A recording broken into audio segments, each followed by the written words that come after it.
অনেক নেতা এসেছে এবং আগামীতেও আসবে, কিন্তু একজন মহিলা যিনি একজন গৃহবধূ ছিলেন, পরিস্থিতি ওনাকে সামনে নিয়ে আসে রাজনীতির মাঠে এবং তিনি রাষ্ট্র পরিচালনার দায়িত্ব একাধিকবার পালন করেন। ওনার প্রতি জনগণের সাধারণ মানুষের যে ভালোবাসা আমিও নিজেও দেখেছি, সেটা আসলে ভাষায় প্রকাশ করার মতো নয়। ওনার যে দেশপ্রেম এবং সাহসিকতার যে এক অনন্য পরিচয় উনি রেখে গেলেন, সেই কারাগারে পুরানো ঢাকার যে জেলখানায় উনি ছিলেন, এখানে আপনাদের অনেকেই ওই জেলে একাধিকবার দীর্ঘ সময় থেকেছেন, আপনারা জানেন কি কষ্টকর। আমিও জেলে থেকেছি, কিন্তু পুরনো জেলে থাকা হয় নাই, কিন্তু জেল জীবন কি কষ্টকর হতে পারে আমার কিছুটা হলেও ধারণা রয়েছে। তো একজন ৭৬ বছর বয়সী নারী, যিনি লিভার সিরোসিস সহ অনেকগুলো জটিল রোগে আক্রান্ত, সেই অবস্থায় ওনাকে জেলে নিয়ে যাওয়া হলো। ১ সেকেন্ডের জন্য কিন্তু উনি আপোষ করেন নাই। ওনাকে বারে বারে তখন সরকারের পক্ষ থেকে বা তৎকালীন ফ্যাসিবাদী সরকারের পক্ষ থেকেও বলা হয়েছিল যে উনি যদি নির্বাচনের বিষয়ে অংশগ্রহণের সম্মতি দেন অথবা একটা আপোষে যান, তাহলে বিরোধী দলীয় নেত্রী হতে পারবেন, ওনার মামলা উঠে যাবে, উনি আরো উন্নত চিকিৎসার জন্য সাধারণ জীবনযাপন করতে পারবেন।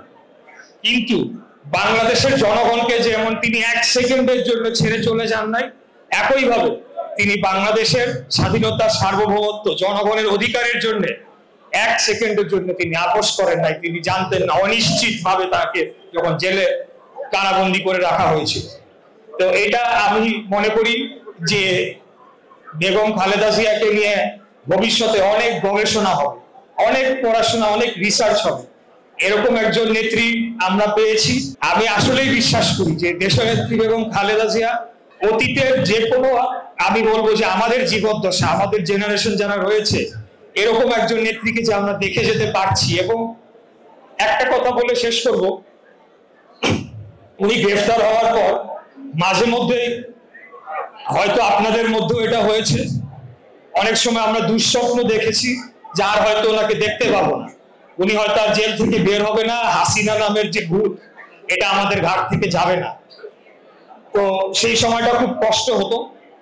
আল্লাহর কি রহমত, আজকে দেশনেত্রী বেগম খালেদা জিয়া শুধু বিএনপির নেত্রী নন, সারা পৃথিবীতে বিশ্ব নেতারা ওনাকে ওনার সুস্থতা কামনা করে বিবৃতি দিয়েছে।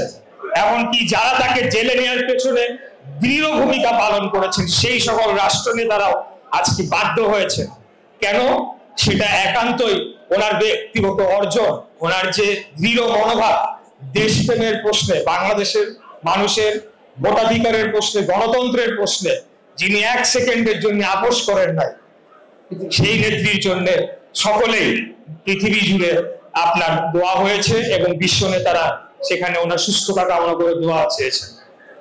আমরা আসলেই ভাগ্যবান যে দেশনেত্রী বেগম খালেদা জিয়া যদি এই গণতান্ত্রিক আন্দোলন, গণতন্ত্র পুনরুদ্ধারের আন্দোলনে ওনার যে ত্যাগ, সেটা যদি উনি স্বীকার না করতেন বা কোনো ধরনের আপোষকামিতায় যেতেন, তাহলে আমি মনে করি ২৪-এর গণঅভ্যুত্থান কেন ১০০ বছরে আওয়ামী লীগকে হরানো সম্ভব হতো না। এই আন্দোলনের পাটাতন রচনা করে গিয়েছেন, আমাদেরকে রাজনৈতিকভাবে, আদর্শগতভাবে লড়াই করার জন্য উদ্বুদ্ধ করে গিয়েছিলেন দেশনেত্রী বেগম খালেদা জিয়া, যেটি পরবর্তীতে ওনার পুত্র দেশনায়ক তারেক রহমানের নেতৃত্বে আমরা সফল করেছি।